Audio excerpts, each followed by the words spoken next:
After the tragic accident that took his wife away, millionaire Ethan Carter lived in a mansion that echoed with silence. His twin daughters, Lily and Emma, once full of laughter, had become quiet shadows of their former selves.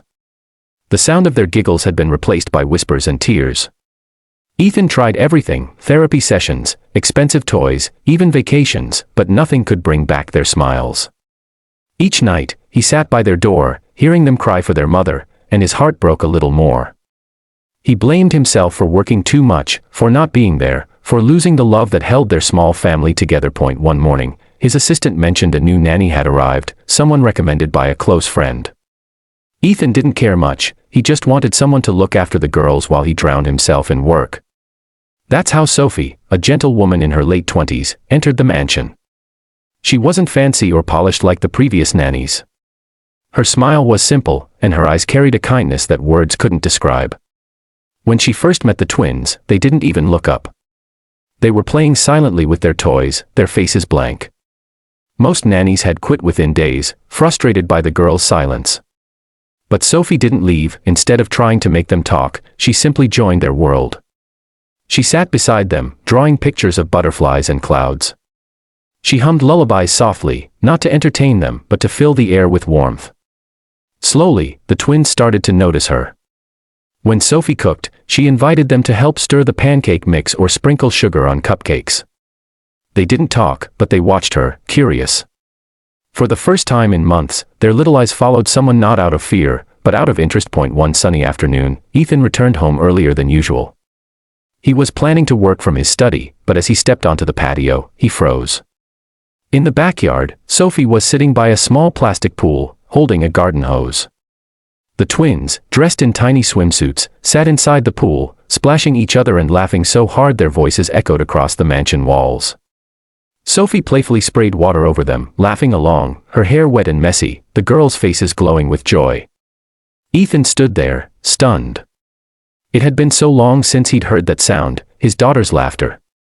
For a moment, he forgot everything, his meetings, his grief, his loneliness.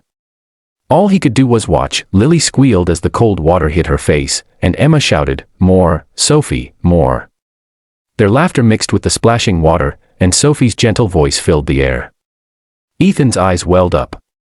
He remembered his wife, how she used to play with the girls in that same spot, making them giggle uncontrollably.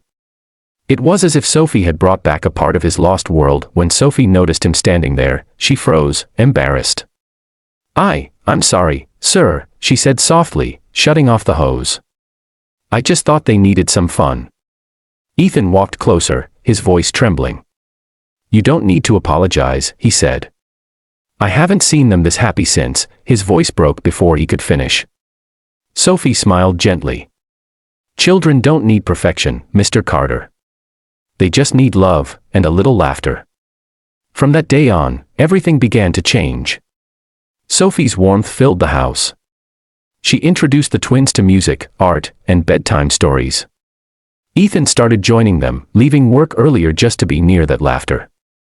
Slowly, he realized that healing didn't come from money, it came from moments like these. One evening, he found a crayon drawing taped to his office door. It showed 4 figures, Lily, Emma, Sophie, and him, all holding hands. Underneath, in shaky handwriting, the twins had written, "Our family." Ethan's throat tightened. He looked at Sophie, who stood nearby, eyes glistening. In that moment, Ethan understood something profound. Sophie hadn't just been a nanny, she had become the missing light in their lives. She'd reminded him what love looked like after loss. For the first time in years, Ethan laughed freely, playing with his daughters under the golden sunset. The mansion, once cold and silent, now echoed with joy and warmth again. That night, after putting the twins to bed, Sophie turned to leave, but Ethan stopped her. "Sophie," he said quietly, "you've given me something I thought I'd lost forever. My daughter's smiles." Sophie looked at him, her own eyes misty. "They just needed someone to remind them it's okay to be happy again," she replied. Ethan smiled softly. "You reminded me too." As he watched her walk away down the hallway, Ethan realized something else. Perhaps miracles didn't always come from heaven. Sometimes, they came in the form of a woman with a kind heart and a simple smile who wasn't afraid to get her hands wet to make two little girls laugh again, and as the lights dimmed across the mansion, the laughter of the twins echoed through the night, a melody of healing that even money could never buy.